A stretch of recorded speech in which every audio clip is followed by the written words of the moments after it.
ये है Sennheiser HD560S और अंडर 15,000 या फिर अंडर 20,000 रुपीज ये बेस्ट हेडफोन है। बेस्ट ओपन बैक हेडफोन भी जो आप इससे कह सकते हो। पहले मैं Sennheiser HD600 या फिर 650 जो है वो खरीदने वाला था, बट ऑफ कोर्स वो मेरे बजट के बाहर था। प्लस उसके लिए मुझे जो है एम्प भी यूज़ करना पड़ता। टोटल बजट ऑलमोस्ट जो है उसके बाद 30,000 रुपीज़ के आसपास जो मेरा पहुंच जाता, जो डेफिनेटली मेरे बजट के बाहर था। तो मुझे कम प्राइस में एक बहुत अच्छा ऑप्शन चाहिए था। देन सबको पता है कि लास्ट 5 ईयर से बेस्ट ऑप्शन है इस प्राइस रेंज में, वो है HD560S। इस वीडियो में मैं आपको क्विकली एक्सप्लेन करूंगा कि ऐसी क्या खास बात इस हेडफोन में जो ऑडियो फाइल या फिर कंटेंट क्रिएटर इवन गेमर्स की जो है ये पहली चॉइस होती है। एंड वाई मैंने HiFiMan HE400, Beyerdynamic DT990 pro, AKG K702 या फिर ऑडियो टेक्निका M50X को जो है वो कंसीडर नहीं किया। So let's start. First let me explain कि Sennheiser HD560S है क्या। तो ये एक ओपन बैक हेडफोन है, स्पेशली बनाया गया है ऑडियो फाइल को ध्यान में रखते हुए।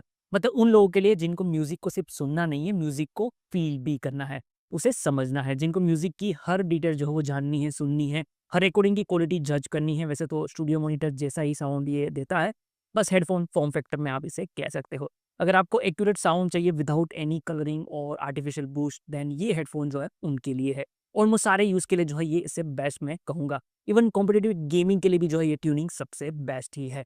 इसमें 38 mm के ड्राइवर्स हैं, वो 9 डिग्री एंगल पे माउंटेड है। इसका बेनिफिट मैं आपको आगे एक्सप्लेन करूंगा। 120 ohms इम्पीडेंस है इसके अंदर, सेंसिटिविटी 110 dB है। मींस फोन और लैपटॉप पे भी जो अच्छे से ये चल जाएगा। एम्पलीफायर की जरूरत आपको इसमें नहीं पड़ेगी, अगर है तो ऑफकोर्स अच्छी बात ही है।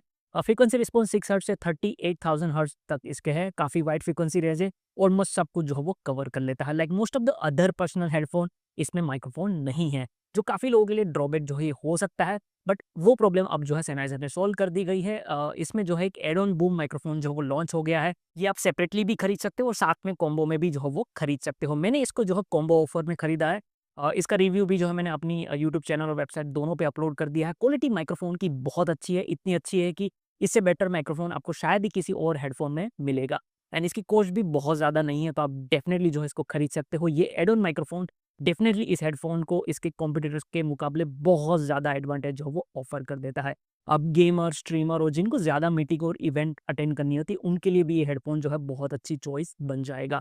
फर्स्ट, इस हेडफोन की बिल्ड क्वालिटी भी एक रीज़न है कि मैंने जो है इसको सिलेक्ट किया है। वैसे लुक वाइज तो ये डिसेंट ही लगता है, उतना प्रीमियम नहीं लगता, क्योंकि ऑफकोर्स पूरा हेडफोन जो वो प्लास्टिक का है। But like other Sennheiser headphone, एक सॉलिड प्लास्टिक बिल्ड है इसके अंदर एंड ये ड्यूरेबल डेफिनेटली फील होता है। तो डोंट वरी, इसका साथ आपकी दोस्ती जो है काफ़ी लंबी चलेगी। मुझे Sennheiser की केबल क्वालिटी हमेशा से अच्छी लगती थी, इसमें भी केबल क्वालिटी अच्छी है।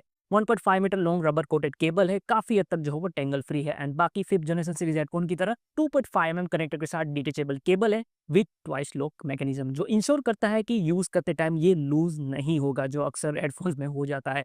अगर केबल इनकेस खराब भी हो जाता है तो डिटेचेबल है एंड Sennheiser खुद इसका रिप्लेसमेंट जो वो सेल करती है, वो भी अफोर्डेबल प्राइस पे, तो कोई प्रॉब्लम नहीं आएगी।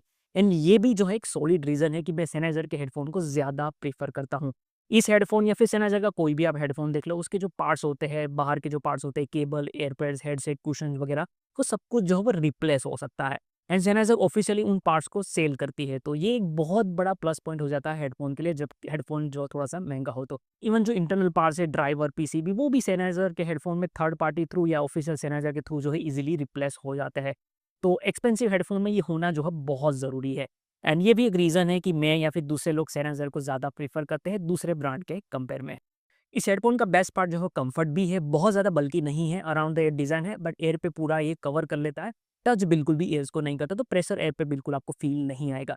जो एयरपैड्स है वो वेलोर मटेरियल के हैं, काफ़ी सॉफ्ट है एंड अच्छी बिल्ड के है। एंड इट्स गुड कि वो आर्टिफिशियल लेदर या फिर और रेक्सिन टाइप मटेरियल का यूज़ यहाँ पे नहीं किया एयरपैड्स में, क्योंकि उससे तो ये ज़्यादा बेटर है। क्लीन रखना इसको थोड़ा-सा मुश्किल हो सकता है, बट ज़्यादा ड्यूरेबल ये साबित होगा एंड इंडियन एनवायरनमेंट के लिए ये मटेरियल बहुत अच्छा है। इवन आफ्टर मार्केट दूसरे मटेरियल के एयरबड्स के ऑप्शन भी आपको इस हेडफ़ोन में मिल जाएँगे, तो कोई बहुत बड़ी बात नहीं है। ऊपर हेडरेस्ट एरिया में भी आपको सेम मटेरियल के साथ सॉफ्ट कुशन मिल जाता है, सो हेडबैंड में भी कोई प्रेशर आपको फ़ील नहीं आएगा एंड येस, ये भी रिप्लेस हो सकता है। सो स्मॉल हेड हो या बिग हेड, सबके लिए जो हेडफोन काफ़ी कंफर्टेबल है। एंड ये जो है एक ओपन बैक हेडफोन है, तो एयर पे प्रेशर आपको फील नहीं होगा। वैसे ओपन बैक और क्लोज बैक में डिफरेंस क्या होता है, वो आई थिंक मुझे लगता है कि वीडियो जो भी देख रहे हैं उनको पता ही होगा, बट काफ़ी लोगों को इसको लेके ज़रूर कन्फ्यूजन होगी कि कौन सा बेटर है। तो मैं पर्सनली जो है वो ओपन बैक ज़्यादा प्रेफर करता हूँ, बिकॉज़ ऑडियो में जो है एडवांटेज काफ़ी मिल जाता है। जैसे कि क्लोज बैक में क्या होता है कि साउंड जो है अंदर रिफ्लेक्ट होती है, जबकि ओपन बैक में साउंड उससे थोड़ी ज़्यादा नेचुरल लगती है, क्योंकि बैक ओपन है तो उसमें रिफ्लेक्ट साउंड नहीं होती है। दूसरा, ओपन बैक में ड्राइवर जो है फ्रीली मूव कर सकते हैं, तो एयर प्रेशर जो अंदर होता है वो नहीं होता, तो बेस और ट्रबल एक्सटेंशन अच्छा हो जाता है। प्लस साउंड स्टेज वाइड हो जाता है, म्यूजिक लगता है अंदर से नहीं बाहर से आ रहा है, स्पीकर जैसा फील आपको जो आ जाता है। तो यही रीज़न है कि मैं और ज़्यादातर ऑडियोफाइल ओपन बैक को जो है वो प्रेफर करते हैं। एक डिसएडवांटेज भी ये है कि हाँ, नॉइस आइसोलेशन इसमें अच्छा नहीं होता। आप म्यूजिक सुन रहे हो वो थोड़ा बाहर भी सुनाई देगा, और बाहर की आवाज़ आपको अंदर भी सुनाई देगी। अब फाइनली साउंड क्वालिटी डिटेल में, बट थोड़ा-सा ईज़ी वे में अगर मैं आपको एक्सप्लेन करूँ, तो 38 एमएम के ड्राइवर्स हैं एंड 9 डिग्री एंगल पे जो वो माउंटेड है। जैसे कि हम स्पीकर को ट्रायंगल पोजीशन पे जो सेट करके रखते हैं for better experience, same headphone में ड्राइवर को उस तरह से एंगल पे जो है यहाँ पे रखा गया है, ताकि एक बेटर साउंड स्टेज और बेटर इमेजिंग आपको मिले, एंड वो इस ईयरफ़ोन में जो है वो फ़ील भी होता है। ओवरऑल साउंड सिग्नेचर जो है इसका काफ़ी नेचुरल है, सिर्फ़ थोड़ा-सा जो है वो ब्राइट है। ये म्यूज़िक को कलर नहीं करता, जो ओरिजिनल रिकॉर्डिंग में है एग्ज़ैक्टली वही ऑफ़र करता है। कोई आर्टिफ़िशियल बूस्ट इसमें नहीं है, कोई फन ट्यूनिंग नहीं है, almost like a studio monitor. अगर रिकॉर्डिंग अच्छी है तो अच्छा सुनाई देगा, अगर खराब है तो खराब सुनाई देगा। बेस की अगर हम बात करें तो अमेज़न पे आपने रिव्यूज़ काफ़ी इसके देखे ही होंगे ऑफ़ कोर्स। काफ़ी लोग कंप्लेन कर रहे हैं कि एचडी 560 एस में बेस कम है, बट ऐसा नहीं है, बेस इसमें कम नहीं है, बेस इसमें फ्लैट है, नेचुरल है, बूस्टेड नहीं है। तो आप नॉर्मल फन ट्यूनिंग या फिर वी शेप ट्यूनिंग हेडफ़ोन से सीधा इसमें अगर स्विच करोगे तो ऑफ़ कोर्स आपको कम ही लगेगा। बट एक्चुअली एचडी 560 का बेस जो है वो अच्छा है। इसका सब बेस 20 हर्ट्ज़ तक जो है एक्सटेंड करता है, तो ओपन बैक के लिए काफ़ी एक्सीलेंट है। मिड बेस टाइट है, कंट्रोल्ड है, म्यूडी बिल्कुल भी नहीं है। बेस नोट में डिफरेंस इसमें क्लियरली पता चलता है।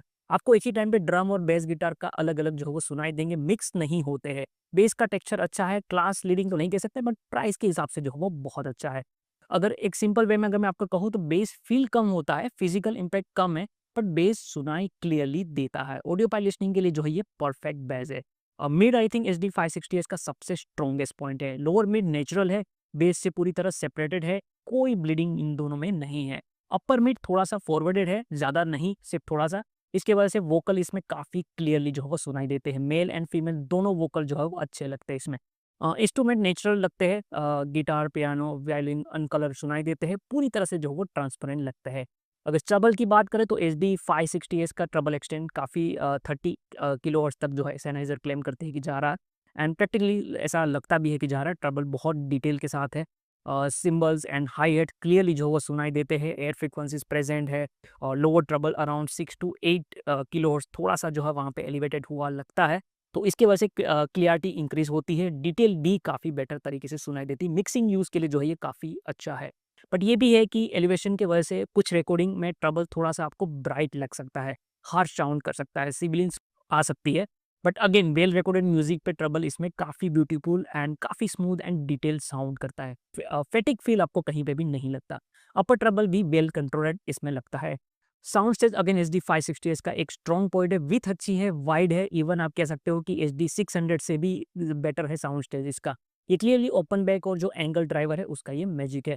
इंस्ट्रूमेंट क्लियरली सेपरेटेड फील होते हैं, वोकल सेंटर में है, लेफ्ट में है, कुछ और इंस्ट्रूमेंट अगर राइट में, दूसरे इंस्ट्रूमेंट सब अगर प्ले हो रहे हैं तो आपको क्लियरली सुनाई देता है।